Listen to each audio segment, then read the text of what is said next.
Okay, beta. So talking about the next chapter now, this we have completed the East Pakistan, the formation of Bangladesh recently. Now we are gonna lead forward to the next chapter, and the name of that next chapter is Zulfikar Ali Bhutto. So basically एक बात आपने याद रखनी है chapter पढ़ने से पहले बेटा आपने सर क्या क्या बात याद रखनी है कि अब east Pakistan is not east Pakistan any more, it is now your Bangladesh. So basically east Pakistan अब ईस्ट पाकिस्तान नहीं कहलाएगा, वो बांग्लादेश कहलाएगा. तो वेस्ट पाकिस्तान अब वेस्ट पाकिस्तान नहीं रहा, वो पाकिस्तान.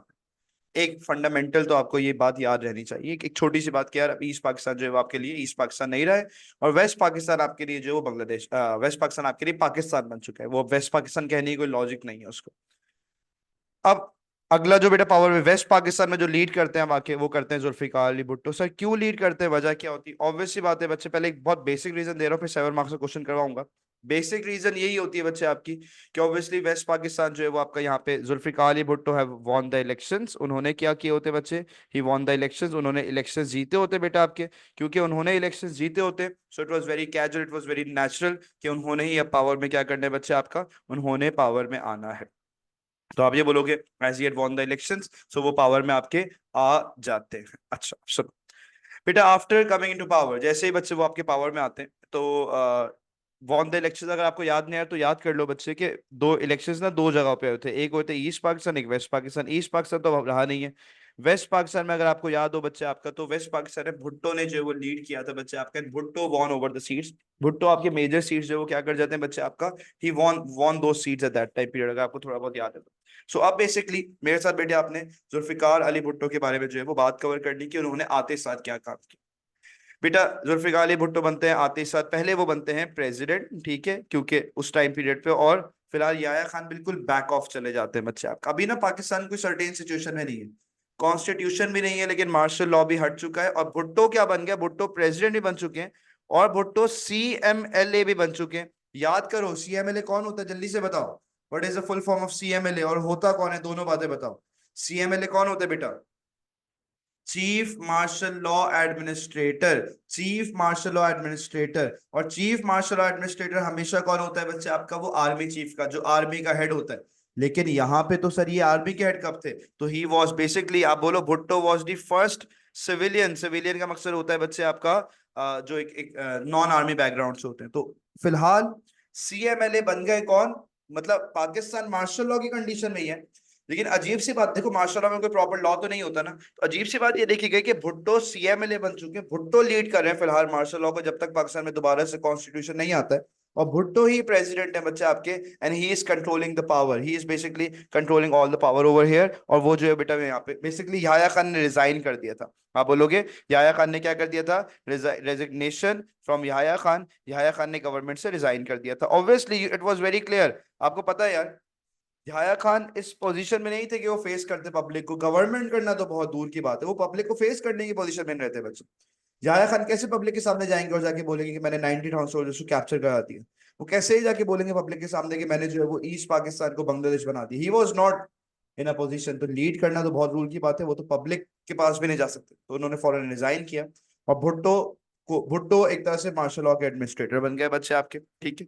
भुट्टो ने आते साथ पहला काम एक किया जो भुट्टो चाहते थे यार, पाकिस्तान में ना आर्मी का इन्फ्लुएंस पॉलिटिक्स से कम किया जाए.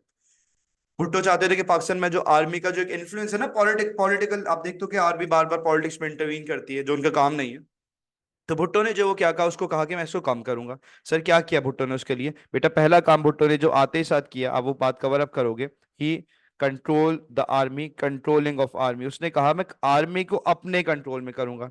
ये जो लास्ट टाइम आप देख रहे हो ना, पहले क्या करती है, सिकंदर मिर्जा ने आर्मी को बुलाया, अयूब खान ने पावर इनटेक कर ली, फिर याह्या खान ने पावर इनटेक कर ली, ठीक है. तो वो देख रहे थे यार आर्मी का बड़ा इन्फ्लुएंस है पॉलिटिक्स में, तो भुट्टो ने कहा मैं आर्मी को पहले अपने कंट्रोल में करता हूँ, ताकि आर्मी मेरे अंडर हो, पॉलिटिकल लीडर्स के अंडर हो, ना कि वो हमसे जो है वो सुपीरियर हो. अच्छा सर क्या किया आर्मी को कंट्रोल करने के लिए भुट्टो ने, बेटा इन द फर्स्ट, जैसे ही पावर में आते, जैसे वो CMLA बनते, सो इन द फर्स्ट 4 मंथ्स, शुरू के 4 महीनों में, अभी गवर्नमेंट में क्या वही मार्शल लॉ की कंडीशन में बच्चे वो आते हैं. In the first 4 months he removed 29 army officials को वो रिमूव करते हैं बच्चे, अपनी हायर अथॉरिटी से 29 लोगों को बच्चे वो आपका मूव करते हैं, रिमूव करते हैं. और अपनी मर्जी के लोग अपॉइंट करते हैं। बेसिकली वो जो उन्हें लग रहे होते हैं ना कि आर्मी के वो लोग हैं जो पावर में आने की कोशिश करते हैं, ऑल दैट अपने लोग अपॉइंट करवाना शुरू करते हैं। भुट्टो जैब बेटे यहाँ पे आपका, उसमें आप बोलो कोई छोटी मोटी पोजीशन, ये नहीं कि आर्मी का कोई छोटा सोल्जर को मूव कर दिया, नहीं, मेजर पोजीशन। जैसे कि बेटे आप क्या बोलोगे, आप बोलोगे जो एक आपका उस वक्त के एयर चीफ मार्शल थे, कौन थे बच्चे आपके, एयर चीफ मार्शल। उन एयर चीफ मार्शल कौन होता है, जो भी आर्मी के एयर फोर्स को जो बेसिकली लीड कर रहा होता है, एयर चीफ मार्शल जो है बेटा वो क्या कौन थे आपके, वो थे रहीम खान। उनको क्या कर दिया गया, उनको रिमूव कर दिया गया, अयूब जैब ने हटा दिया उनको और न्यू बना दिया। फिर आप बोलोगे commander, commander in chief of the arm forces, commander in chief of the arm forces कौन थे बेटा उस टाइम पीरियड पे, वो थे बच्चे आपके, आपका हो गया जनरल गुल हसन। उन्हें भी हटा दिया गया बच्चे आपका, जनरल गुल हसन को भी रिमूव कर दिया गया। और अयूब खान अपनी मर्जी के लोग अपॉइंट करे थे। अयूब खान ने कहा कि अब commander in chief of the arm forces, वो commander in chief of the arm forces नहीं कराएगा, बल्कि अब उसे हम क्या कहेंगे, उसे हम कहेंगे चीफ ऑफ आर्मी स्टाफ, बस नाम चेंज किया गया। जैसे याद नहीं आपको, गवर्नर जनरल का नाम चेंज करके समहाउ प्रेसिडेंट किया गया था, ऐसे commander in chief of the arm forces अब commander in chief of the arm forces नहीं। आज के दौर में तुमने देखा ना, आज हम चीफ ऑफ आर्मी स्टाफ कहते हैं, वो इंट्रोड्यूस कब हुआ, भुट्टो के टाइम पीरियड पे। तो भुट्टो ने कहा उसे चीफ ऑफ आर्मी स्टाफ कहेंगे, और जो आपके new chief of army staff बने उनका नाम क्या था आपका, जनरल तिक्का खान, जिनके बारे में आपको याद होगा बेटा वो ईस्ट पाकिस्तान में एक बड़ा इंपॉर्टेंट रोल था, ऑपरेशन सर्चलाइट को स्टार्ट बिगन करने वाले बेसिकली जनरल तिक्का खान थे, उनको ही लीड। अगर शायद मैंने मिस कर दिया, वहां बताया नहीं आप लोगों को, उधर लिख लेना बच्चे कि ऑपरेशन सर्चलाइट जो बिगन अब जिनको दिया गया था लीड कंट्रोल में, वो जनरल तिक्का खान थे। तो जनरल तिक्का खान को यहाँ क्या बना दिया गया, चीफ ऑफ आर्मी स्टाफ। तो शुरू के 4 महीनों में आके आर्मी उन्होंने कंट्रोल करने की कोशिश करी। सर और क्या काम किया बेटा, उन्होंने एक और चीज उन्होंने देखा यार, उन्होंने कहा गवर्नमेंट का भी तो एक मसला है। अगर आप याद करो, सिकंदर मिर्जा से चीजें कंट्रोल नहीं हो रही थी 1958 में, आर्मी से हेल्प लेने चले गए, प्रोटेस्ट कंट्रोल नहीं हो रहे थे। 1969 में अयूब खान से प्रोटेस्ट कंट्रोल नहीं हो रहे थे, याया खान आर्मी से हेल्प लेने चले गए। तो भुट्टो ने बोला यार गवर्नमेंट हमारे रिलाय करती है आर्मी के ऊपर, हमारी अपनी कोई ना सिक्योरिटी नहीं है जो प्रोटेस्ट वगैरह को कंट्रोल कर सके। मतलब आर्मी लेवल की कोई पुलिस थी, रेंजर्स थी, लेकिन वो कंट्रोल नहीं कर पाती। तो कोई आर्मी लेवल की कोई जैसे जैसे याद है ऑपरेशन सर्च लाइट ने जब लॉन्च हुआ तो उसने प्रोटेस्ट कंट्रोल तो किए थे ना फॉर अ टाइम, वो तो इंडिया की हेल्प होना एक नेशनल फैक्टर हो गया। लेकिन ऐसी ना कोई वो नहीं थी कोई फोर्स, बार बार आपको ना आर्मी से हेल्प मांगनी पड़ती थी। तो बेटा तो भुट्टो ने क्या किया, भुट्टो ने कहा, भुट्टो ने अपनी एक फोर्स, भुट्टो ने बेसिकली फेडरल एक सिक्योरिटी फोर्स लॉन्च करी, फेडरल सिक्योरिटी फोर्स, जिसका नाम क्या था बच्चे, जिसका वही फेडरल सिक्योरिटी फोर्स का नाम है, एफएसएफ इसकी शॉर्ट फॉर्म है बच्चे आपका। बेसिकली ये क्या थी, इसमें आप रिलायंस रखोगे, ये federal security force government own force थी। ये प्रॉपरली ना आर्मी जैसे इनको ट्रेन किया गया था, आर्मी वाली टैक्टिक्स इनके पास थी। और ये वो फोर्स थी कि कभी गवर्नमेंट को जरूरत पड़ेगी तो जो भी हेड ऑफ द स्टेट होगा वो अपने लिए ये फोर्स यूज करेगा, लेट्स से प्रोटेस्ट कंट्रोल करवाने या कोई भी ऐसा काम करना है। तो rather than just going towards army, आप बात बात पे आर्मी के पास जाते हो, फिर आर्मी आपकी जब हेल्प करती है तो आर्मी फिर आके मार्शल लॉ भी लगा देती है। आर्मी ये कहती है ना कि आप हमसे हेल्प क्यों मांग रहे हो। तो गवर्न भुट्टो ने अपनी रिलायंस कम करने के लिए, आप बोलो Bhutto in order to reduce reliance on army, army से रिलायंस कम करने के लिए कि हम अगर मेरे साथ कभी कोई हालात खराब हो तो मुझे आर्मी की हेल्प ना मांगनी पड़े, क्योंकि अगर मैं आर्मी की हेल्प मांगूंगा तो फिर वो अल्टीमेटली दोबारा मार्शल लॉ लगा देंगे। तो मैं अपनी ही कोई ऐसी फोर्स हो, पावरफुल फोर्स हो जो कंट्रोल कर सके, तो उसके लिए एफएसएफ को बिल्ड किया गया था। आई होप आपको ये बात समझ आ रही है बेटा। याया खान बैकडोर पे चले गए थे और इस टाइम पीरियड में general tikka Khan is leading the army. Smile आपके आंसर, आपके क्वेश्चन का आंसर, कोई मसला है इसमें तो पूछिए। कंट्रोलिंग द आर्मी 4 मंथ्स, शुरू के 4 महीनों में क्या किया उस बारे में आपने बात कवर अप करी, ठीक है। उसके बाद बेटा उन्होंने एफएसएफ लॉन्च करी ताकि उनकी आर्मी से रिलायंस, तो बेसिकली आर्मी को कंट्रोल करने के लिए मेजर्स लिए जा रहे हैं, प्री मेजर्स लिए जा रहे हैं, ताकि आर्मी को क्या किया जाए बच्चे आपका, उन्हें समहाउ एक लेवल पे कंट्रोल किया जाए। I hope that you are good to go with the point और आपको बात समझ आ रही है। सर व्हाट वाज मुक्ति बाहिनीज, बताया था ना बेटा, मुक्ति बाहिनीज आर द फ्रीडम फाइटर्स, मैंने लास्ट से लास्ट क्लास में पढ़ाया था आप लोगों को। मुक्ति बाहिनीज वही लोग जो इंडिया गए थे और बंगालीज थे बेसिकली, और वहां जाके ट्रेन हुए थे बच्चे आप। सही है। अच्छा अब आ जाओ आगे बात कवर करो, कंट्रोलिंग द आर्मी वाला पॉइंट हमने कवर कर लिया बेटा। नेक्स्ट बात पे आप आ जाओगे और आपने नेक्स्ट बात सुननी है। और भुट्टो ने एक काम आप बोलोगे जो आते साथ सीएमएलए बन के किया, वो क्या किया, ही कंट्रोल द आर्मी। इन्होंने आते साथ आर्मी को बेटा, इसको अगर स्टोरी समझ के पढ़ो section C is very easy, section A और बी से बहुत आसान है। अगर स्टोरी समझ के पढ़ोगे, इंटरेस्ट लेके डेवलप करोगे, क्योंकि रीसेंट पॉलिटिक्स है, आपने कहीं ना कहीं इनके नाम सुने भी हैं एटलीस्ट, तो आपको कुछ ना कुछ इंटरेस्ट इसमें आराम से आ सकता है। दूसरा काम भुट्टो ने एक बहुत ही पॉलिटिकल मूव किया बच्चे यहाँ पे आपका। और भुट्टो ने क्या साइन किया? भुट्टो ने साइन किया शिमला एग्रीमेंट। बेटा Shimla agreement is one of the very important agreement I must say over there, क्योंकि ये एग्रीमेंट बेटा बहुत कुछ भुट्टो को पॉपुलैरिटी देने वाला है। सुनो क्या हुआ इस एग्रीमेंट में। आप ये बोलोगे ये एग्रीमेंट साइन किया गया जुलाई 1972 में, सही है। और इसको साइन किया बेटे आपका किसने? आप बोलोगे आपके जो पाकिस्तान के हेड, पाकिस्तान को जो लीड कर रहे हैं, पाकिस्तान के जो उस वक्त के बच्चे आपके जो लीडिंग मेंबर थे वो कौन थे आपके? जुल्फिकार अली भुट्टो। ठीक है, भुट्टो इस वक्त प्रेसिडेंट और सीएमएलए जो थे आपके। और बेटा आप ये बोलोगे कि उस टाइम पीरियड पे जो इंडिया की प्राइम मिनिस्टर थी बच्चे आपकी, कौन? इंडिया की जो प्राइम मिनिस्टर थी बच्चे, मिसेस इंदिरा गांधी, उन्होंने यहाँ से क्या किया बच्चे आपका? वो ये दोनों के इन बिटवीन ये एग्रीमेंट साइन होता है। तो बेसिकली आप ये बात मेंशन करोगे कि ये जो है वो क्या बेटा आपका? मिसेस इंडिया लिख दिया मैंने, मिसेस इंदिरा गांधी। सुनो अब बात, बेसिकली आप ये कहोगे कि 1972 जुलाई 1972 में ये एग्रीमेंट साइन होता है और पाकिस्तानी प्रेसिडेंट जुल्फिकार अली भुट्टो और Indian prime minister Indira Gandhi, Mrs Indira Gandhi, उनके इन बिटवीन ये एग्रीमेंट साइन होता है। सर क्या लिखा क्या जाता है इस एग्रीमेंट में? इसमें ये अनाउंस किया जाता है that that India India would release India would release 90,000 prisoners of war. Sir कौन से प्रिजनर्स ऑफ वॉर? वो जो अभी रिसेंटली वॉर में 1971 की वॉर में हमारे 90,000 सोल्जर्स नहीं पकड़े थे जब उन्होंने डिक्लेयर कर दी थी वॉर। तो आप बोलोगे India would release 90,000 prisoners of war. India 90,000 prisoners of war को बेटा रिलीज करेगा और उसके उसके बदले में पाकिस्तान इन रिटर्न, पाकिस्तान का क्या करना है बेटे आपका? आप ये कहा गया, आप बोलो इन रिटर्न पाकिस्तान ये एक्सेप्ट करेगा। अब इंडिया इतना अच्छा तो नहीं ना हमारे सोल्जर्स रिलीज करे without asking for anything. Agreement तो हमेशा बायलैटरल होता है ना, दोनों साइड से कुछ ना कुछ डिमांड किया जाता है। इन रिटर्न पाकिस्तान ने ये करना है कि पाकिस्तान एग्रीमेंट पे साइन कर रहा है that Pakistan would never discuss Kashmir issue. उन्होंने बोला वो कश्मीर इशू को रेज नहीं करेंगे, Kashmir issue in any international forum, कोई भी इंटरनेशनल फोरम में कश्मीर इशू को रेज नहीं किया जाएगा। किसी भी इंटरनेशनल फोरम में कश्मीर इशू को रेज नहीं किया जाएगा। इस बारे में बात को अनाउंस किया गया। दोबारा बात समझा रहा हूं। कहा यह गया that India would release the 90,000 prisoners of the war और उसके बदले में पाकिस्तान जो है वो अपना कश्मीर का इशू किसी भी इंटरनेशनल फोरम में, whether it be the United nation, whether it be any third party, third country, basic purpose ये था कि कश्मीर का इशू पाकिस्तान और इंडिया आपस में सॉल्व करेंगे, कोई और बीच में नहीं आएगा। क्या लगता है भुट्टो ने क्या किया? भुट्टो को इससे क्या मिला? भुट्टो को कोई फायदा हुआ होगा इस एग्रीमेंट को साइन करके?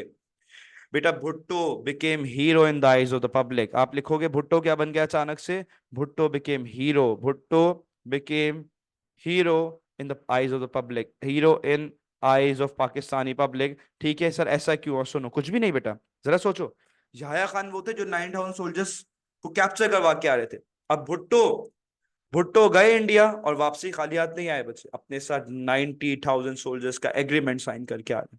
और ये बात समझो, ये 90,000 सोल्जर्स नहीं है सिर्फ बच्चे आपकी, ये 90,000 फैमिलीज हैं जो उनके साथ जो है वो बेसिकली लीड ऑन करी हैं।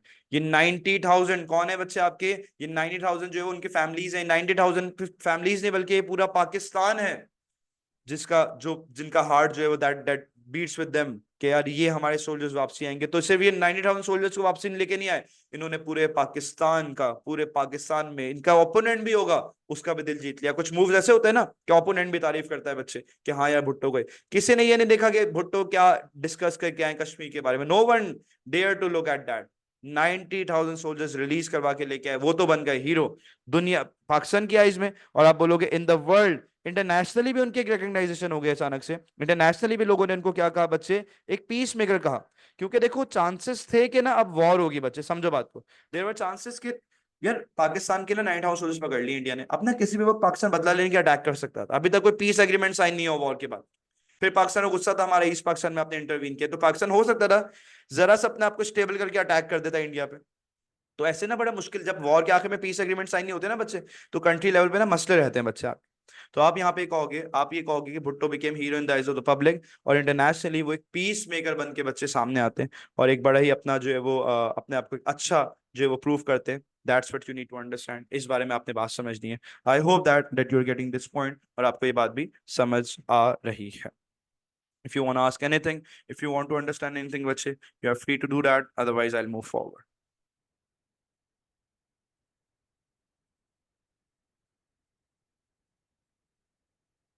Yeah, he brought back Pakistani soldiers. You're right.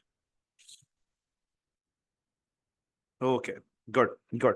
अब बेटा, so this is something about the Simla agreement और Simla agreement. This 4 मार्क्स के क्वेश्चन आपके एग्जाम में आएंगे. तो पहला स्टेप कंट्रोलिंग द आर्मी, दूसरा स्टेप बच्चे सिमला एग्रीमेंट साइन करना. That was one of the major steps जिस बारे में आप बात यहाँ पे मेंशन करोगे. ठीक है, अब आ जाओ एक और इम्पोर्टेंट काम. यार वो अभी तक CML है, चीफ मार्शल एडमिनिस्ट्रेटर है मेरे बच्चे. अभी तक वो कोई लीडर नहीं बने यहाँ पे आपके.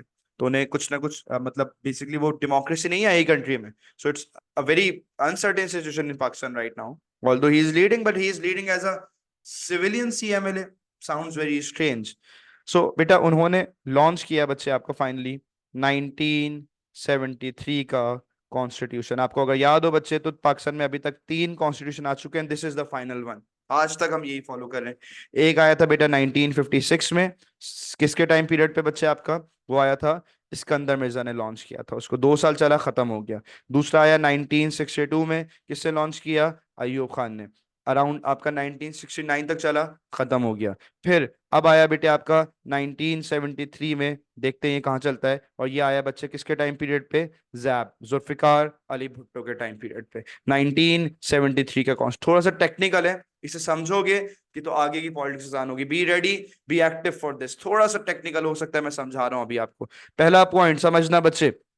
पहला पॉइंट इज वेरी सिंपल. आप ये कहोगे 14th of August 1973 को इसको इन्फोर्स किया जाता है. मतलब पाकिस्तान में जब ये कॉन्स्टिट्यूशन पहला दिन स्टार्ट होता है तो 14 अगस्त. अगर तुम थोड़ा याद करो, ये आया था बेटा, ये आया था आपका 23 मार्च को. मतलब तीनों ही कॉन्स्टिट्यूशन जो है ना वो उनकी कहीं ना कहीं डेट्स इंपॉर्टेंट है. ये आया था 14 अगस्त को. आपको पता है 23 मार्च को लाहौर रेजोल्यूशन हुआ. 14 अगस्त पाकिस्तान की आज़ादी का दिन. और ये इसके याद करने की टेक्निक, डेट्स याद कर लो और एग्जाम में इंप्रेस ना, आसान है इसको याद करना. आप याद कर लो 23 मार्च में तो ये 1 मार्च में. खैर नहीं भी याद हो तो दैट्स फाइन. 14 अगस्त 1973 को ये इन्फोर्स किया जाता है बच्चे. इसमें ये कहा जाता है that it would be a 2 tier government. इसमें इसमें गवर्नमेंट को 2 हाउसेस में डिवाइड किया गया, 2 हाउसेस में. सर कौन कौन से हाउस? अब समझना. सेक्शन बी में इसका बेसिक कॉन्सेप्ट दिया था, प्रॉपर कॉन्सेप्ट बता रहा हूं. अपर हाउस और लोअर हाउस. उन्होंने बोला एक कहलाएगा अपर हाउस, दूसरा कहलाएगा बच्चे आपका लोअर हाउस. अपर हाउस क्या है मेरे बच्चे आपका? अपर हाउस का नाम होगा सेनेट. और लोअर हाउस का नाम क्या होगा बच्चे आपका? लोअर हाउस का नाम होगा आपका नेशनल असेंबली. अपर हाउस का नाम क्या है मेरे बच्चे आपका? सेनेट. और लोअर हाउस का नाम क्या है बच्चे आपका? National assembly. दोबारा बात सुनो. 14 अगस्त 1973 को ये इन्फोर्स किया जाता है. 2 हाउसेस में डिवाइड किया जाता है, upper house and the lower house. Upper house would be known as senate and lower house would be known as national assembly. उसे नेशनल असेंबली कहा जाएगा. अच्छा सर ठीक है, बात समझ आ गई. इसमें यह कहा गया कि Pakistan is going to become, Pakistan क्या बनेगा बच्चे आपका? अब सर बल्कि सेनेट और नेशनल असेंबली की पहले मीनिंग समझ लो. सर ये क्या है मतलब 2 हाउसेस? थोड़ा सा आप समझना बच्चे. You need to be understanding this point. अगर चाहते हो ना इसको समझना तो ना इसको समझो कि ये 2 हाउसेस होते क्या हैं. मुझे आपसे, मैं पूछ रहा हूँ, जल्दी से एक्टिव हो जाओ क्लास में. मैं आपसे पूछ रहा हूँ बच्चे, नेशनल असेंबली का काम क्या होता है? ये असेंबली है क्या? ये लोअर हाउस, इसका बेसिक काम क्या है? मुझे पहले ये बताओ. नेशनल असेंबली की पहले हम बात करते हैं. Do you know something about this? Assembly का काम क्या होता है? पार्लियामेंट का काम क्या होता है? It is to make the law. ये लॉ बनाते हैं बच्चे आपका, ये लॉ डिफाइन करते हैं आपका. That is the purpose. मैं एग्जांपल दे रहा हूं. मैं कह रहा हूं यार, आपको सीट्स वाला कॉन्सेप्ट याद है ना? हर एरिया से एक सीट होती है. कॉन्सेप्ट को मैं आगे लेके जा रहा हूँ, समझना. हर एरिया से, लेट से आपके क्लिफ्टन और डिफेंस के एरिया से एक सीट है, तो वो बंदा नेशनल असेंबली में जाता है और रिप्रेजेंट करता है क्लिफ्टन और डिफेंस के एरिया. एक बंदा जो है वो कराची में जो है वो लेट से आपका बहादुराबाद के एरिया को जो है वो रिप्रेजेंट करता है नेशनल असेंबली. एक बंदा क्या करता है, इस तरह से ना हर एरिया वाइज होते हैं, एक बहुत लार्जर एरिया जोन्स वाइज होते हैं. लाहौर में एक बंदा है बच्चे आपका जो लीड, इस्लामाबाद में जो है वो एक आपका मारगला हिल्स की साइड से कोई है जो जो लीड करता है, कोई रेड जोन की साइड से जो लीड करता है. एग्जाम्पल दे रहा हूँ. तो वो नेशनल असेंबली में जाते हैं और वो वहां के अपने एरियाज के लोगों को रिप्रेजेंट करते हैं और समझाते हैं और लॉज बनाते हैं. अच्छा, तो सर नेशनल असेंबली में लॉज बन गए तो सेनेट का काम क्या है? बेटा सेनेट का काम भी लॉज बनाना है. सेनेट का काम भी क्या है मेरे बच्चे आपका? वो भी आपका लॉज डिफाइन करना है. सेनेट का काम भी है मेरे बच्चे आपका, वो भी आपका लॉज डिफाइन करना है. सर क्या मतलब लॉज डिफाइन करना, किस लेवल के? आप जब दोनों में लॉज डिफाइन होने तो क्या होना, आप समझना जरा, try to understand this point with me, अगर आप चाहते हो उसको समझो। बेटा बेसिकली आप सुनो, नेशनल असेंबली में क्या होता है, नेशनल असेंबली में होते हैं बच्चे आपके equal members from each province. सुनो यहाँ पे मैं कॉन्सेप्ट बिल्ड कर रहा हूँ, फिर मैं ऊपर लिख दूंगा, सुनो बात को। बेटा लेट से, समझना कौन से मैं कह रहा हूँ, लेट से 300 सीट, सिर्फ ये सारे एजम्पशन एक एज्यूम्ड वैल्यूज हैं। मैं कह रहा हूँ नेशनल असेंबली एनए लिख रहा हूँ मैं, से इसकी जो टोटल सीट्स है वो कितनी है, 300, जहां इलेक्शन होते हैं अभी रिसेंटली ईस्ट पाकिस्तान और वेस्ट पाकिस्तान के 1970 में। बेटा होता ये है कि प्रोविंस वाइज अगर आप जाओ तो प्रोविंस वाइज किसके पास ज्यादा सीट्स होंगे, जल्दी से बताओ। चार प्रोविंसेस है, पंजाब, सिंध, बलोचिस्तान, एनडब्ल्यूएफपी। सबसे ज्यादा सीट्स किसके पास होंगी बच्चे आपकी, पंजाब। मैं कह रहा हूँ लेट से पंजाब के पास है 140 सीट्स। मैं कह रहा हूँ लेट से सिंध के पास है 70 सीट्स। लेट से केपीके के पास है बच्चे आपकी 50 सीट्स। और लेट से बलोचिस्तान के पास है बच्चे आपकी 40 सीट्स। ये हो गई टोटल 300 सीट्स। अच्छा अब सुनो यार, अब सुनो लॉ, अब लॉ पास कैसे होता है असेंबली में, ये तो सुनो। लेट से मैं उस असेंबली के एक मेंबर हूँ। मैंने कहा यार कि ना मुझे ना गाड़ियों पे टैक्सेस, कार्स पे टैक्सेस कम करवाने, मैं एज अ मेंबर ये बिल रिप्रेजेंट करूंगा असेंबली में। मैं कहूंगा यार मुझे कार्स पे टैक्सेस बहुत ज्यादा लग रहा है पाकिस्तान में, मुझे इसको रिड्यूस करना है। तो मैंने एक बिल प्रेजेंट किया असेंबली में, जिसमें मैंने क्या किया, मैंने जो है वो बेसिकली ये काम किया। अच्छा अब जरा सुनो बेटा, एक सेकंड देगा मुझे जरा प्लीज।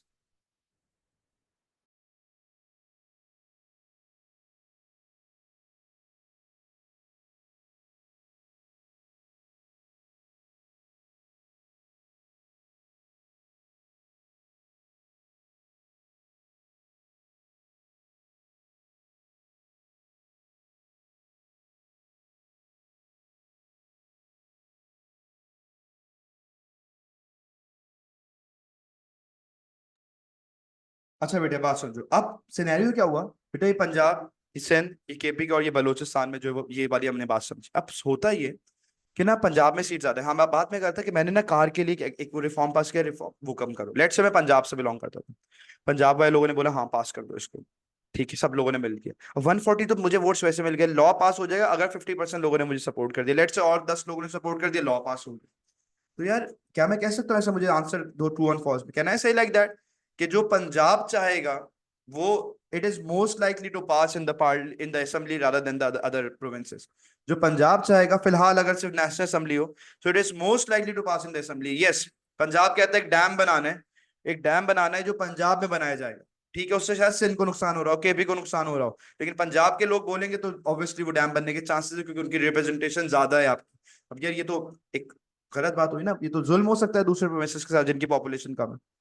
तो बेटा आप ये लिखोगे, आप ये कहोगे नेशनल असेंबली में क्या होते हैं, नेशनल असेंबली में होते हैं इक्वल सीट्स। आप कहोगे नेशनल असेंबली में होती हैं equal seats, sorry unequal seats, national assembly में होती हैं unequal seats from from all provinces. सारे के सारे प्रोविंसेस से जो है उनके पास क्या होती है बच्चे आपकी, उनकी अनइक्वल सीट्स होती है, ज्यादा सीट्स नहीं हो, मतलब इक्वल नहीं होती। अच्छा बेटा अब क्या होगा, अब सुनो, ऐसा नहीं है, मैंने कहा गाड़ियों का टैक्स कहा कि यार कम होना चाहिए, पास हो गया लेट से। अब ये फौरन पास नहीं होगा, ये जाएगा अब सेनेट में। कहाँ जाएगा, सेनेट में। अब सेनेट में देखते हैं क्या होता है। सेनेट में ये नहीं होता, सेनेट में ये वाला सिनेरियो नहीं है कि अनइक्वल सीट्स है। सेनेट सेनेट में क्या होगा, सेनेट में बच्चे आपकी इक्वल सीट्स होंगी सारे प्रोविंसेस की। 4 सीट्स होंगी पंजाब की, 4 सीट्स होंगी सिंध की, 4 सीट्स होंगी केपीके की, 4 सीट्स होंगी बलूचिस्तान की। 4 लोग रिप्रेजेंट कर रहे होंगे। अब हो सकता है कि जो बिल एंड नेशनल असेंबली में पास होता है, डिस्कशन यहाँ होती है, सब कुछ यहाँ होता है, फिर वो क्या होता है, अप्रूव होने कहाँ आता है बच्चे आपका, सेनेट में। तो अगर पंजाब कोई ऐसी चीज हो ना जो मे बी सिंध भी अगेंस्ट हो, बलोचिस्तान भी अगेंस्ट हो, केपी के भी लोग अगेंस्ट हो, और फिर भी वो बिल पास हो जाए पंजाब के रिलेटेड, तो बेटा वो सेनेट में क्या हो जाएगा, वो डिसअप्रूव हो जाएगा, वो दोबारा नेशनल असेंबली में चला जाएगा। तो अप्रूवल के लिए सेनेट होता है। तो आप बोलोगे इसलिए 2 हाउसेस। तो देख लो इस दफा ना ये ना मसले थे लास्ट कॉन्स्टिट्यूशन में, किसी ने इस तरह से ना कॉन्स्टिट्यूशन डिफाइन ही नहीं किया, ना 1956 का, ना 1962 का। तो इसलिए ना भुट्टो को एक अच्छा, हम डेमोक्रेट भी बोलते हैं कि Bhutto was the final leader, पढ़े लिखे भी थे ना, तो भुट्टो ने एक अच्छा कॉन्स्टिट्यूशन बनाया पाकिस्तान में, जो आज तक हम चला, थोड़े बहुत एडिट करते रहते हैं हम उसमें, लेकिन हम आज तक वही 2024 तक हम यही बेटा चला रहे हैं आपका। ठीक है, it's been almost around 50 years और आपका पाकिस्तान में चल रहा है, so it was a good constitution. तो आप ये बात मेंशन करोगे यहाँ पे कि ये जो है वो नेशनल असेंबली में अनइक्वल सीट्स होती है ऑल प्रोविंसेस से, और सेनेट में क्या होता है बच्चे आपका, वहां पे इक्वल सीट्स होती हैं सारे के सारे प्रोविंसेस से। ठीक है, अच्छा तो आप बोलोगे इससे क्या होता है, इन्फ्लुएंस, इन्फ्लुएंस ऑफ पॉपुलेशन, बहुत ज्यादा जो ओवर इन्फ्लुएंस होता है पॉपुलेशन का, उसको रिड्यूस करने के लिए सिस्टम लॉन्च किया भुट्टो ने। It was a very good move. Along with that आप कहोगे प्राइम मिनिस्टर को कहां से इलेक्ट किया जाएगा? Prime minister would be elected from national assembly, from majority of national assembly. मतलब लेट्स से 300 सीट्स है, तो मेजोरिटी ऑफ नेशनल असेंबली, तो जो भी ज्यादा वोट्स देगा प्राइम मिनिस्टर बन जाएगा, उसी में से कोई एक बंदा होगा, ठीक है, और वो प्राइम मिनिस्टर बन जाएगा बच्चे आपका। और दूसरी बात मैं आपसे क्या बोलता, हाँ, और आप ये बोलोगे प्राइम मिनिस्टर बनेगा बेटा कितने टाइम पीरियड के लिए? 5 इयर्स के लिए प्राइम मिनिस्टर होगा बच्चे कंट्री में। साथ में आप बोलोगे, ये कहा गया कि प्राइम मिनिस्टर और प्रेसिडेंट दोनों होंगे, प्राइम मिनिस्टर प्लस प्रेसिडेंट दोनों को क्या होना चाहिए है? मुस्लिम होना चाहिए है। पाकिस्तान में कहा गया प्राइम मिनिस्टर जो है वो कौन होगा? प्राइम मिनिस्टर होगा, हेड ऑफ द स्टेट। असल काम जो लीड करेगा पाकिस्तान को, प्राइम मिनिस्टर करेगा। प्रेसिडेंट को इस कॉन्स्टिट्यूशन में कोई पावर नहीं दी गई, वो बेचारा एक सेरेमोनियल पोजीशन के लिए था, आता था, साइन वाइन करता था, चले जाता था, एज सच कोई पावर नहीं थी उसके पास, ठीक है। और साथ में वही आप ये कहा गया कि पाकिस्तान को बनाया जा रहा है Islamic Republic of Pakistan. That means कि पाकिस्तान को इस्लामिक रिपब्लिक से रूल किया जाएगा। पाकिस्तान एक इस्लामिक कंट्री हो, शरिया लॉ और उस हिसाब से रूल किया जाएगा, उसके कोर्ट्स उन लॉज को इंप्लीमेंट करवाने में अपनी कोशिश करेंगे। So that was how Pakistan was lead. तो समहाउ देखा जाए तो इस्लामिक एलिमेंट्स को भी खुश किया गया इसमें पाकिस्तान में, पॉलिटिकल लोगों को भी खुश किया गया, प्रोविंसेस को भी समहाउ पावर दी गई बच्चे आपकी, ठीक है। प्राइम मिनिस्टर को एक स्टेबिलिटी दी गई, क्योंकि भुट्टो खुद प्राइम मिनिस्टर बन गया बच्चे आपके, तो प्राइम मिनिस्टर 5 साल के लिए रहेगा और पावरफुल फिगर के तौर पे रहेगा। तो कोई आपको पहले याद है वो डिसमिस कर दिया करते थे ऑल दैट, तो वो वाली चीजें नहीं होंगी आपकी। तो एक डेमोक्रेसी को एक स्ट्रांग करने के लिए भुट्टो ने, मैं कहूंगा भुट्टो का एक constitution was very good. Bhutto ने बहुत अच्छा, एक अच्छे लेवल पे इस कॉन्स्टिट्यूशन को क्या किया बच्चे आपका, पास किया। And it was a great move from Bhutto side, Bhutto की साइड से एक अच्छा मूव किया गया। आई होप दैट कि आपको ये वाली बात भी समझ आ गई। तो 3 बातें हमने अभी तक कवर कर ली है भुट्टो के टाइम पीरियड में। पहली बात, ही कंट्रोल द आर्मी। बेटे साथ साथ याद करने सबको अपने घर पे फौरन से, control the army, Simla agreement sign किया। और तीसरा बेटे आपका 1973 का कॉन्स्टिट्यूशन।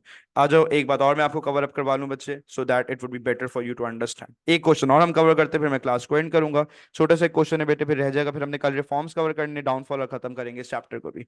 बेटा वाई वाई जुल्फिकार अली भुट्टो केम इन पावर, क्यों जुल्फिकार अली भुट्टो पावर में आए बच्चे आपके इन 1971? 1971 में 7 मार्क्स का क्वेश्चन, वही क्यों आए थे पावर में, वजह क्या थी भाई 1971 72 में जो वो लीड करना शुरू होते हैं 71 के एंड में और 72 के बिगन में, ऐसा क्या था? आप बताओगे, उसकी वजह आपको पता है, आप बोलोगे ऑब्वियसली ही won the elections in west Pakistan. जो वेस्ट पाकिस्तान जो कि पाकिस्तान हो चुका था, वहां पे इलेक्शन जीते थे बच्चे आप बताओगे क्यों जीते? तो उसकी रीजन याद है आप लोगों को? आप बोलोगे उनका जो मैनिफेस्टो था, उनका जो मैनिफेस्टो था, जो उनका प्रोग्राम ऑफ वो था, मैनिफेस्टो वाज वेरी अपीलिंग, लोगों को उसने बहुत ज्यादा अपील ऑफ किया बच्चे आपका, ठीक है, और अपीलिंग था। आप बताओगे वो क्या था आपका? रोटी कपड़ा एंड मकान, क्योंकि ये हिट कर रहा था लोगों की बेसिक नेसेसिटीज को बच्चे आपका। तो बहुत ज्यादा फेमस हुए बच्चे भुट्टो उस टाइम पीरियड पे। तो आप बोलोगे उस वजह से उन्हें क्या हुआ, लोगों ने जो है वो मेनली जो पाकिस्तान की जो पुअर पॉपुलेशन थी उनके लिए, पुअर लोगों के लिए, जो आप बोलोगे पाकिस्तान की जो एक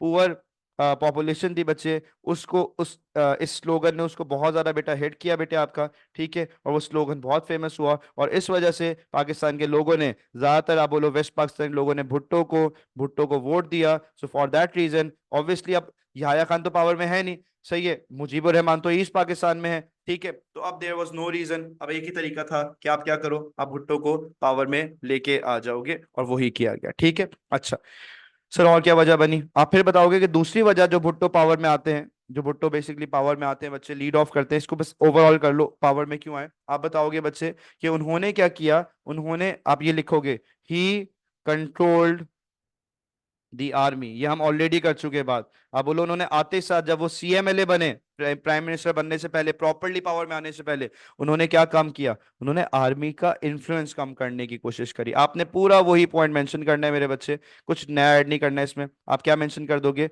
आप लिख दोगे कि उन्होंने बेसिकली क्या किया था, आर्मी को कंट्रोल कर लिया था, that became the reason for this, वो एक वजह बनी आपकी। लिख दोगे वो सारी बातें, फर्स्ट 4 मंथ्स में क्या हुआ था वो continue same as it is reason यहाँ पे एक्सप्लेन करके आपने जो लिख देना है। कौन से वाले रीजन की बात कर रहा हूँ? This reason same, you don't need to learn it again, ये पूरा का पूरा आप लिख दोगे कि इस वजह से, क्योंकि उन्होंने आर्मी को कंट्रोल किया। आप बोलो क्योंकि उन्होंने आर्मी को कंट्रोल किया, सो आप बोलोगे by doing that, by doing, by controlling army, by controlling army, it would be easy to lead government. ठीक है, उनके लिए इजी होगा बच्चे गवर्नमेंट को लीड करना। That's what you need to understand, that's what you need to follow up over here. I hope you have got this point. I would like to move forward to the next point. अगली बात सुनो। आप बोलोगे बेटा army, army जो है वो recently defeated हुई थी बच्चे आपकी with in the India. Army was defeat army got defeated at that time period. Army बेटा आपकी जो है वो उसको डिफीट हुई थी। सर किस सेंस में डिफीट हुई थी, आओ जरा बात समझे। आपको यार आर्मी अभी अभी हारी थी, आपको याद है ना कौन सी वॉर की बात करूं, आप बोलोगे 1971 में आर्मी गॉट डिफीटेड। तो Yahya Khan was not in a position, Yahya Khan was not in a position to lead, उनकी पोजीशन थी नहीं बच्चे टू लीड। आप लिखोगे कि लीड करना तो बहुत दूर की बात, he was not, he couldn't even even क्या बच्चे आपका फेस पब्लिक, वो पब्लिक के सामने नहीं जा सकते थे बच्चे। पब्लिक के सामने जाके क्या बोलते, मैंने आपके 90,000 सोल्जर्स, उन मदर्स हो जाए क्या बोलते हैं कि मैंने 90,000 सोल्जर्स कैप्चर करवा दिए बिला वजह की वॉर में, जिसमें हमें कुछ फायदा नहीं हुआ। और चलो मैं कहता ना यार 9,000 सोल्जर्स कैप्चर होते और ईस्ट पाकिस्तान बच जाता तो कुछ हम कहते कुछ कुछ मिला। मतलब बैड, सबसे जो बुरी एक डिफीट हुई वो पाकिस्तान आर्मी की इस टाइम पीरियड पे हुई बच्चे आपकी। सो बीइंग ओवर देयर, वो तो बेटा किसी पावर में नहीं थे बच्चे आपके। तो आप बोलो ये तो एक बहुत डिसग्रेसफुल जो है वो उस टाइम पे ना आर्मी, मैं बोलूँ ना दुनिया उस पाकिस्तान के टाइम पे आर्मी की वैसे एक रिस्पेक्ट थी, लेकिन आर्मी इस वक्त अपने लोएस्ट पे आ गई थी बच्चे याह्या खान के रूल में। आर्मी अपने लोएस्ट में आ गई थी बच्चे आपके याह्या खान के रूल में। इस वजह से बेटा आप यहाँ पे जो है वो यहाँ पे जो है वो बात कवर अप करोगे। सो ये that was a point over there जो आपने बात समझी। तो आर्मी क्योंकि अपने लोएस्ट में थी, तो इस वजह से क्या हुआ बेटे आपका, इस वजह से जो वो चीजें आपकी उन्होंने, आप बोलो Bhutto took the opportunity. Bhutto ने क्या किया, भुट्टो ने जो है वो अपॉर्चुनिटी देखी बच्चे आपकी, और अपॉर्चुनिटी में क्या किया भुट्टो ने, भुट्टो ने आराम से जो है वो बच्चे आपका चीजों को लीड कर लिया। That became the reason. तो आप बोलो आर्मी की वीकनेस का फायदा उठाया जुल्फिकार अली भुट्टो ने। I hope that the point is clear to all of you. If you want to ask anything, you are good to go with that. Otherwise, we're gonna end the class. अब हमारा इफ्तार time भी होने वाला है कुछ देर में।